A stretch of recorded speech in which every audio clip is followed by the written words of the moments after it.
வாக்குறுதி கொடுத்து ஆட்சிக்கு வந்தாலும் கூட இடையில பல்வேறு நெருக்கடிகளை அவங்க சந்திக்கிறாங்க. நிர்வாக முறைமையில கொஞ்சம் சிக்கல்கள் இருக்கு.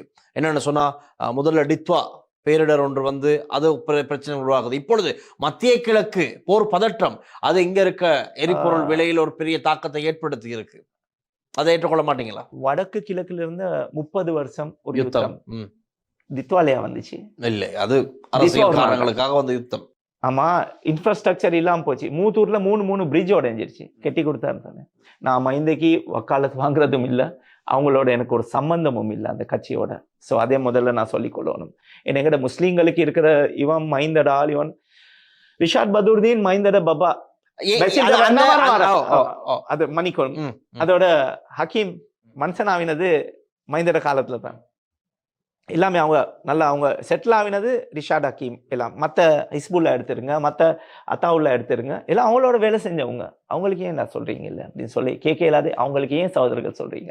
நான் ஒரு பைசா வாங்காம டீசல் செலவோ பெட்ரோல் செலவோ வாங்க சொந்த காசுல அரசியல் பண்ணுவேன்.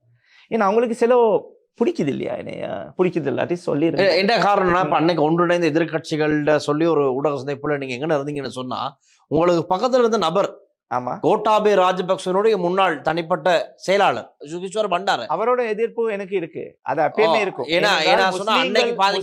தான் கோட்டாபே கொல்ல வந்தாங்கன்னு சொல்லி இன்டர்வியூ கொடுத்தேன். இதுக்கு முதல்ல நான் சொல்லி இருக்கிறேன். ஆனா அதோட அவங்க எல்லாம் இருக்க இடத்துல தான் நீங்களும் போய் கூட்டு சேர்ந்து இருக்கீங்க. அப்ப இதை எப்படி பாக்குறீங்க நீங்க? தனியா நான் நின்று ஓட் கேட்டேன். எத்தனை ஓட் கொடுத்தாங்க ஆள்கா? நேர்மைக்கு இடம் இல்லை. நான் அவங்களோட களவு செஞ்சு வேற வந்தவன் இல்லை. அவருக்கு எதிர்ப்பு சொல்லியிருக்காரு. ஏன் மஹிந்த ராஜபக்சோட அரசாங்கம், கோட்டாபே ராஜபக்சோட அரசாங்கம் மஹிந்த ராஜபக்ச ஒரு பொம்மையா தான் வச்சிருந்தாங்க. ஆனா மஹிந்த ராஜபக்சனால தான் கோட்டாபேக்கு ஓட் கிடைச்சு. அப்ப ஜனாசா அடிச்சாங்க.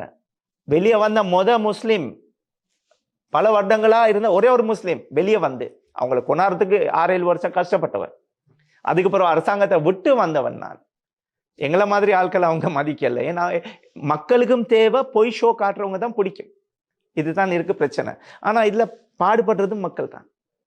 ஜனாசா எதிர்ப்புக்கு நான் எந்த எம்பசிக்கு போவல, நான் எந்த ஐநா சபைக்கும் நான் இந்த பேசியிருக்கிறேன். இங்க உள்ள ஐநா சபைக்கு அங்க message Pakistan, Saudi Arabia, gulf வளைகுடா நாடுகள்ல, துருக்கி எல்லாமே எம்பசிஸ், பலஸ்தீன் எல்லாமே, ஈரான் எல்லா எம்பசியோட நான் பேசி ஜனாசா சம்பந்தமா. ஆமாமா,